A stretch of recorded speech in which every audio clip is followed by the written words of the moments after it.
Hello everybody, मैं आपका CCE trainer. आज हम पढ़ेंगे documentation in customer service. Documentation की एक्चुअल डेफिनेशन क्या है।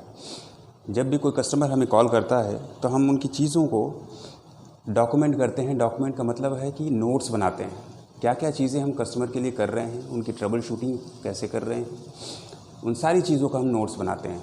अगर मान लीजिए कि कस्टमर पहली बार हमारे पास कॉल कर रहा है तो हम उसका नाम, address, telephone number, email ID, वो सारी चीज़ें जो है न्यू कस्टमर वाले टाइम में जाके हम बनाएंगे। और अगर पहली बार कॉल नहीं कर रहा है, एग्जिस्टिंग कस्टमर है, तो हम उसमें से किसी भी एक आइडेंटिटी को उसकी मांगेंगे। फर्स्ट लास्ट नेम मांग सकते हैं, या टेलीफ़ोन नंबर जो रजिस्टर्ड हमारे साथ है हम उसको मांग सकते हैं, या ईमेल आईडी मांग सकते हैं। किसी एक चीज़ को मांग करके हम उसको सर्च बॉक्स में डाल करके जब सर्च मारेंगे तो उसका प्रीवियस डेटाबेस जो है हमारे सामने आ जाएगा। इसी को डॉक्यूमेंटेशन कहते हैं। जो भी कस्टमर की प्रॉब्लम होती है वो कस्टमर हमें बताता है, हम कस्टमर की बातों को सुनते हैं और उसके बाद फिर उसको सोल्यूशन प्रोवाइड करते हैं। वो सारी प्रॉब्लम हम लिखते हैं, उसके बाद हमने क्या सोल्यूशन उसको क्या प्रोवाइड किया हम ये भी लिखते हैं उसको, और उसका कस्टमर सेटिस्फाइड रहा नहीं रहा, उन सारी चीज़ों को जब हम करते हैं तो इन पूरा फ्रॉम स्टार्ट टू फिनिश हम इन चीज़ों को डॉक्यूमेंटेशन कहते हैं। तो आज हम देखेंगे डॉक्यूमेंटेशन इन कस्टमर सर्विस। इसकी डेफिनेशन ये है कि documentation is an important aspect of accountability that not only provides a record of the work being done but also recognises effort and reinforces the system. ये ना सिर्फ हमारे efforts को recognise करता है बल्कि ये सिस्टम को और मजबूत भी बनाता है। Is an important aspect of accountability that not only provides a record. हम उसके लिए एक रिकॉर्ड क्रिएट करते हैं जो कि अगर मान लीजिए कि वो कस्टमर फिर दोबारा कॉल करता है तो वो किसी दूसरे एजेंट के पास जाता है तो वो कस्टमर उसके रिकॉर्ड को पुल करके ये देख सकता है कि पिछली बार कस्टमर ने जो कॉल किया था तो उसकी प्रॉब्लम क्या थी। अब हम धीरे धीरे करके देखेंगे। Every customer would have several interactions and experiences with the company. जो भी कस्टमर होता है उसकी कई बार इंटरेक्शंस, कई बार कॉल्स उसकी आती हैं जाती हैं और उसके कई तरह के एक्सपीरियंसेस होते हैं, कुछ अच्छे होते हैं कुछ बुरे होते हैं। Without documenting those it would be impossible to know what the customer expects और how to respond next time the customer connects. अगर हम डॉक्यूमेंटिंग नहीं करेंगे तो ये हमारे लिए बहुत मुश्किल हो जाएगा कि what the customer expects, customer क्या चाहता है, and how to respond the next time, और जब अगली बार वो कॉल करे तो हम उसको कैसे कनेक्ट करें या कैसे हम जवाब दें। अगर पहले से उसकी डेटाबेस में सारी चीज़ें नोट्स मौजूद है, डॉक्यूमेंटेशन प्रॉपर है, तो हम जान सकते हैं कि कस्टमर की क्या नीड्स है, किस लिए पिछली बार कॉल किया था, ये सारी चीज़ें। Customers get highly irritated when they need to repeat information. ये बहुत ही इंपॉर्टेंट पॉइंट है। Customers get highly irritated when they need to repeat information. अगर मान लीजिए कि मैं ही एक कस्टमर हूँ या आप एक कस्टमर हैं और आप कॉल सेंटर में कॉल कर रहे हैं और आपसे एक ही सवाल बार बार पूछा जा रहा है कि आपका फर्स्ट नेम बताइए, लास्ट नेम बताइए, या आप अपना फ़ोन नंबर बताइए, तो आपसे 3-4 बार अगर सवाल किया जाएगा तो आप परेशान हो जाएंगे, आप गुस्सा करने लगेंगे। It would save their time and effort if proper documentation customer service way maintained. तो ये इरिटेशन जो है कस्टमर की मिटाने के लिए अगर हमारे पास पहले से ही सारी चीज़ें मौजूद हैं, कस्टमर की सारी इन्फॉर्मेशन मौजूद है, तो हमें कोई परेशानी नहीं होगी। Allowing all the information to come through at the click of the button. हम एक बटन क्लिक करेंगे, हमें सारी इन्फॉर्मेशन कस्टमर की आ जाएगी। Remembering the customers history with the company itself makes for great customer service. अगर हम कस्टमर को उसके नाम से पहचानते हैं या हम उनकी सारी चीज़ों के बारे में जानते हैं तो कस्टमर को भी लगेगा नहीं, कंपनी हमारे बारे में सब कुछ जानती है और हमारा ख्याल भी रखती है, तो ये एक ग्रेट कस्टमर सर्विस में आ जाएगा। And it makes them extremely pleased when the company can offer solutions and answers based on these past interaction. तो कस्टमर को बहुत ही खुशी महसूस होती है जब भी कोई कंपनी उनके नाम से बुलाती है या उनको पहले से पहचानती है, तो जो भी सॉल्यूशंस और आंसर्स होते हैं वो पोलाइटली आंसर करते हैं टेलीफोन पे। Documentation in customer service allows for continuity. The customer could contact any service representative and each one would have the same information readily available. Documentation जो होती है वो कस्टमर सर्विस में एक कंटिन्यूटी की तरह होती है कि एक कस्टमर जब हमारे पास डेटाबेस में आ गया तो वो हमेशा हमेशा के लिए आ गया जब तक कि वो अपना अकाउंट क्लोज़ ना कराए। तो इससे क्या होता है कि हमारी कस्टमर सर्विस जो है वो बनी रहती है और जो कस्टमर कुड कॉन्टैक्ट एनी, वो किसी भी एजेंट को कॉल करके अपनी सॉल्यूशंस को पा सकता है। क्योंकि वो उनके पास सामने जो है कोई भी एजेंट जब उनकी हिस्ट्री उठा के देखेगा तो वो उनके पास रेडीली अवेलेबल रहती है, रेडीमेड की तरह रहती है। एक इन्फॉर्मेशन कस्टमर ने दी, आप उसका सारा डेटाबेस पुल अप कर लीजिए, thereby ensuring that the customer receives an answer swiftly. और ये चीज़ इंश्योर करने के लिए कस्टमर अपने आंसर सही पा रहा है, which in turns elevates the experience. तो कस्टमर का जो एक्सपीरियंस है वो अच्छा हो जाता है, बढ़ जाता है। Why is customer documentation so crucial? Customer documentation क्यों ज़रूरी है, हम एक एक करके देखेंगे। Information shared is information made useful. Information जो शेयर की जाती है वो उसको यूज़फुल बनाई जाती है, खुद के लिए भी और दूसरे एजेंट के लिए भी। A client's past experience is often essential to their future experience. Customer का जो भी पास्ट एक्सपीरियंस हमारे साथ रहा है वो उसके फ्यूचर के साथ जुड़ा होता है। अगर कस्टमर पिछली बार कोई प्रॉब्लम फेस कर रहा था, हमने उसकी प्रॉब्लम को सोल्यूशन प्रोवाइड किया, वो हंसी खुशी चला गया, कॉल एंड हो गई, तो कस्टमर का ये एक्सपीरियंस रहेगा कंपनी के साथ कि नहीं ये कंपनी अच्छी है और जब भी मैं कॉल सेंटर में कॉल करता हूँ तो मुझे अपना सोल्यूशन मिल जाता है।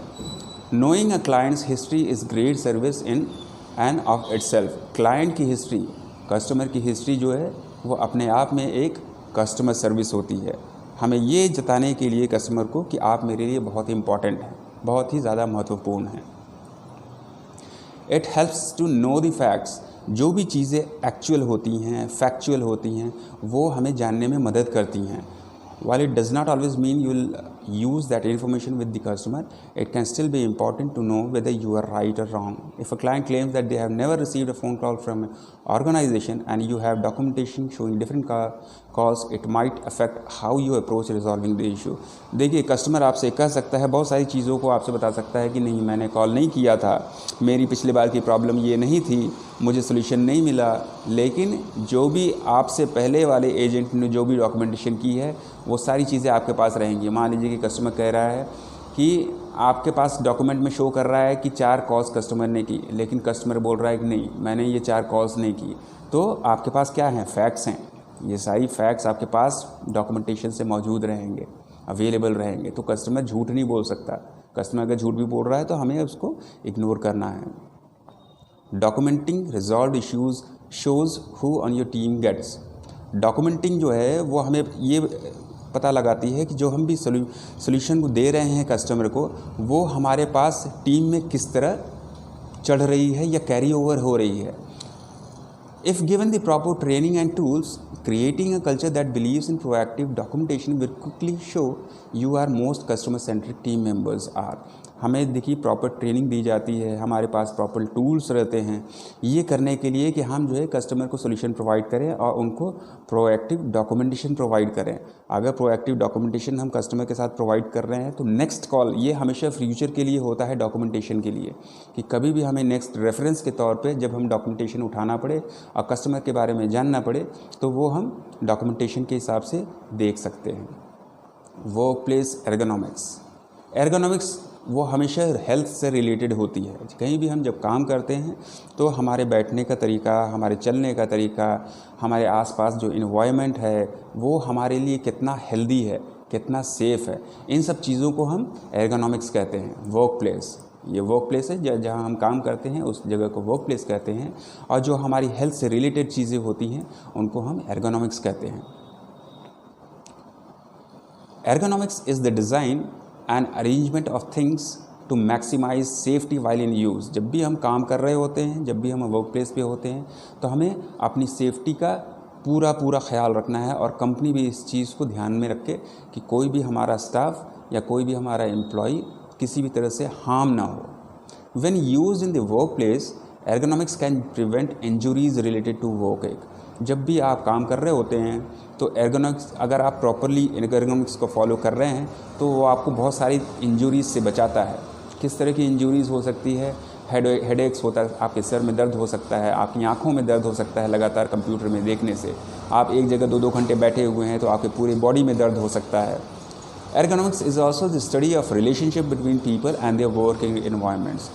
ये एक तरह का रिलेशनशिप है जो कि लोगों और आपस के इन्वायरमेंट को जोड़ता है, which is very important to both healthy and safety. Good ergonomics adapt the job to fit the person rather than forcing the person to fit the job. देखिए यहाँ पे गुड एर्गोनॉमिक्स की जो डेफिनेशन है ना वो क्या कहती है कि adapt the job to fit the person. आप जॉब को पर्सन के हिसाब से अडेप्ट कीजिए। आदमी जैसा भी हो सकता है, छोटा हो सकता है, लंबा हो सकता है, हैंडीकैप्ड हो सकता है, आंखें कमज़ोर हो सकती हैं, हाथ प्रॉपर्ली काम नहीं कर रहे हो सकते हैं। तो किसी भी तरह की प्रॉब्लम अगर एम्प्लॉय के साथ है तो उसके अकॉर्डिंग आपको जॉब असाइन करना है या जॉब को देना है, rather than forcing the person to fit the job. ये नहीं होना चाहिए कि सारे एम्प्लॉयज़ अगर एक हेल्दी है, दो हेल्दी हैं, 10 हेल्दी आदमी हैं, उसमें अगर एक बंदा फिट नहीं बैठ पा रहा तो उसको ज़बरदस्ती वहाँ पे बिठा के काम लेना है। ऐसा नहीं करना चाहिए।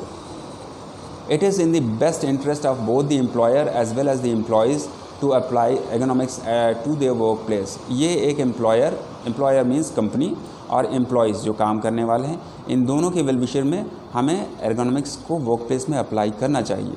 It will help the organisation generate higher revenues. ये क्या होता है कि हमारी प्रोडक्टिविटी को इंक्रीज़ करता है। ergonomics अगर अच्छी होती है तो ये हमारी बॉडी को किसी भी तरह की इंजरी से, हार्मफुल इफ़ेक्ट से वो जब बचाता है तो हमारी बॉडी एक एनर्जाइज फील करती है, तो हमारी प्रोडक्टिविटी अपने आप बढ़ जाती है। In addition to that the employer will be able to save a lot of resources.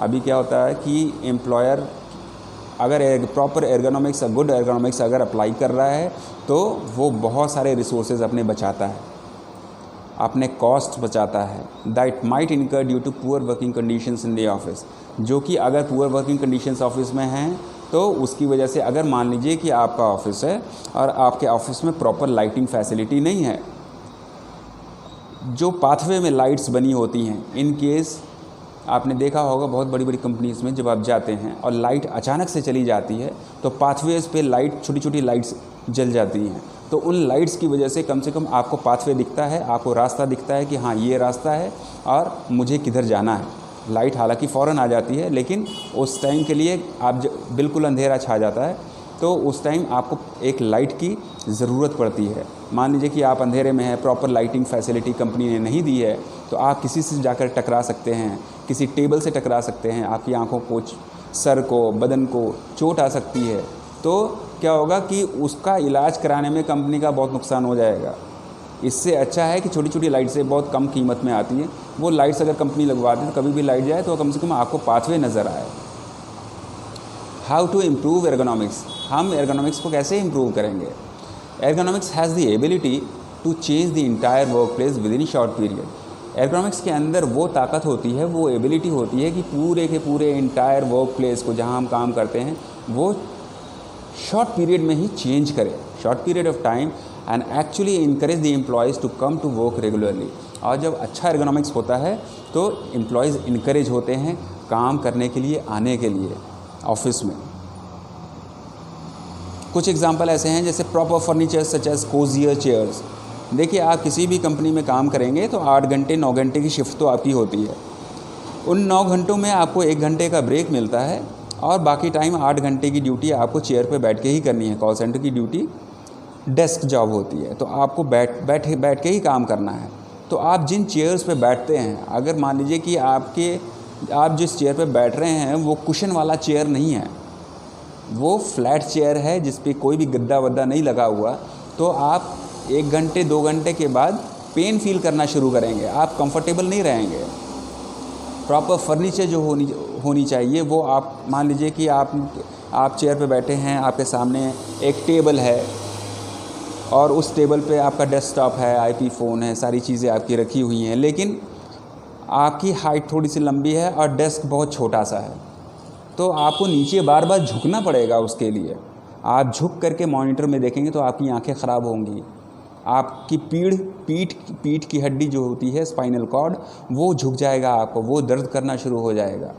तो आप इस केस में क्या कर रहे हैं कि अपना वर्क प्लेस जो है आप उसके अकॉर्डिंग अपने आप को ढाल रहे हैं। तो अपने आप को ढालना मतलब अपने आप को तकलीफ़ देना, तो आपको ऐसा नहीं करना है। आप अपने मैनेजमेंट के पास जाकर के बोल सकते हैं, मेरी हाइट थोड़ी लंबी है, मेरा डेस्क भी ऊपर होना चाहिए, मेरी चेयर में कुशन नहीं लगा हुआ, प्लीज़ मेरे चेयर में कुशन लगा दीजिए क्योंकि मुझे 8 घंटे बैठना है। तो ये है हाइट एडजस्टेबल डेस्क, यही चीज़ है। जो डेस्क है वो एडजस्टेबल होनी चाहिए, जितनी हाइट है आपकी चेयर की या आपकी, उस हिसाब से आप अपने डेस्क को एडजस्ट कर सकते हैं। स्पेशियस शेल्फ्स, जो भी शेल्फ्स आपकी बनी हैं, चाहे नीचे डेस्क में नीचे बनी है चाहे ऊपर बनी है, वो उसमें काफ़ी जगह होनी चाहिए जिससे कि आप सारे सामान अपने उसमें डाल सकें। More lights and clear pathways, lights ज़्यादा होनी चाहिए, पाथवेज आपके जो है क्लियर होने चाहिए। Installation in order to protect the employees from getting any serious injuries, कभी भी कुछ भी ऐसा हादसा हो सकता है, तो एम्प्लॉयज़ को प्रोटेक्ट करने के लिए अच्छी लाइट्स और पाथवेज बिल्कुल क्लियर होने चाहिए। कहीं टेबल, कहीं कुर्सी, कुछ लगा हुआ है रास्ते में, तो आप जाके उससे टकरा जाएंगे तो आपको इंजरी आ जाएगी, चोट आ जाएगी। Design the task in such fashion that workers could easily do them for as long as the working hours are over. आप अपने टास्क को, अपने जॉब को इस तरह से असाइन आपको किया हुआ मिले, आपके सीनियर आपको दें कि आपको जब तक बैठना पड़े तब तक आप उस पर कंफर्टेबल फील हों। अनकंफर्टेबल फील होंगे, आपकी प्रोडक्टिविटी जाएगी, आपका हेल्थ जाएगा। The task could not include a lot of physical activities और प्रोलॉन्ग्ड यूज़ ऑफ कंप्यूटर्स। देखिए यहाँ पे दो चीज़ें हैं, एक तो फिजिकल एक्टिविटीज़ बता रहा है और एक prolonged use of computers. Physical activities में बहुत सारा आपका लेबोरियस टास्क नहीं होना चाहिए जिसमें आपकी फ़िज़िकल हाथ पैर इन सब चीज़ों का ज़्यादा इस्तेमाल हो, आप जल्दी थक जाएंगे। या प्रोलॉन्ग्ड मतलब ज़्यादा देर तक कंप्यूटर का यूज़ करना हो, तो वहाँ भी आपकी आंखें थक जाएंगी। तो ऐसे टास्क को अवॉइड करना चाहिए। It should not include physical activities और प्रोलॉन्ग्ड यूज़ ऑफ कंप्यूटर्स। तो अगर ये यूज़ कर रहे हैं इसका मतलब बैड एर्गोनॉमिक्स है, आप मिनिमाइज़ कर रहे हैं इसका मतलब गुड एर्गोनॉमिक्स है। The workers would be encourage to take breaks and straighten up their backs to avoid pains as well as strains. जो काम करने वाले एम्प्लॉयज़ होते हैं उनको बार बार कहना चाहिए कि आप 1.5 घंटे पे 2 घंटे पे अपनी ब्रेक्स ले लें, अपनी पीठ सीधी कर लें, इधर उधर जा कर के जो भी है आपका ब्रेक 5 मिनट्स का 10 मिनट्स का ब्रेक लेकर के इधर उधर आप जाएंगे। जैसे ही आपकी बॉडी की मूवमेंट होगी तो आपको एनर्जी फील होगी। आप पानी पीजिए, चाय पीजिए, कॉफ़ी पीजिए, तो इससे क्या होता है कि आपकी बॉडी की मूवमेंट भी होती है, कुछ आपकी फ्लूइड भी अंदर जाती है, तो आपके अंदर एनर्जी आती है काम करने का, आपके अंदर एनर्जी आ जाती है काम करने की। There would neither be physical stress nor mental stress on the workers and they may work just fine। इस तरीके से क्या होता है कि आपके पास ना तो फिजिकल स्ट्रेस रहेगी और ना ही मेंटल स्ट्रेस रहेगी, आप अपने काम को बड़े आराम से कर सकते हैं। If the employer does not have proper knowledge regarding the ergonomics of a workplace, अगर एम्प्लॉयर या company does not have the proper knowledge, अगर उनके पास प्रॉपर नॉलेज नहीं है एर्गोनॉमिक्स का, तो वो क्या कर सकते हैं, देन ही और she can even hire specialist. वो क्या कर सकते हैं, एक स्पेशलिस्ट को हायर कर सकते हैं जिसको एर्गोनॉमिक्स के बारे में पता हो। That will provide guidance related to the issue, जो कि अपने स्टाफ्स को, आपके एम्प्लॉयज़ को गाइडेंस प्रोवाइड कर सके कि ये करना है आपको काम के दौरान, ये नहीं करना है आपको, इससे आपकी हेल्थ सही रहेगी।